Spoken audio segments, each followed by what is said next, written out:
ബംഗ്ലാദേശിൽ പ്രതിഷേധത്തെ തുടർന്ന് ചീഫ് ജസ്റ്റിസ് രാജിവെച്ചു. ബംഗ്ലാദേശിൽ ഷെയ്ഖ് ഹസീന രാജിവെച്ചതിന് പിന്നാലെ പ്രക്ഷോഭകരുടെ നിർബന്ധം കാരണം ഇന്ന് ചീഫ് ജസ്റ്റിസും രാജിവെച്ചിരിക്കുന്നു. പൂർണ്ണ വിവരങ്ങൾ അറിയുന്നതിന് മുമ്പ് നമുക്കൊരു കാര്യം മനസ്സിലാക്കാവുന്നേ ഉള്ളൂ. ഏത് രാജ്യത്തും സ്വേച്ഛാധിപതികളുടെ താളത്തിനൊത്തുള്ളാൻ ഭരണഘടനയെ അനുസരിച്ച് ഉന്നത സ്ഥാനങ്ങളിൽ നിൽക്കുന്നവർ തയ്യാറാവും.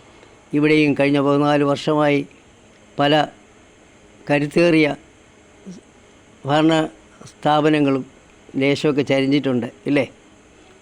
മുസ്ലിം നിയമ ഭേദഗതിയുടെ അവസരത്തിൽ ബാബറി മസ്ജിദിൻ്റെ അവസരത്തിൽ ആരോപിക്കപ്പെട്ട കോടതിക്കുള്ളിലെ സ്ത്രീപീഡനത്തിൻ്റെ പ്രശ്നത്തിൽ മതഭ്രാന്തിളക്കിവിട്ട ശബരിമലയുടെ പ്രശ്നത്തിൽ അതിനുശേഷം അതിന് പ്രതിഫലം യാതൊരു ഉളുപ്പുമില്ലാതെ സ്വീകരിക്കുന്നത് നാം കണ്ടു.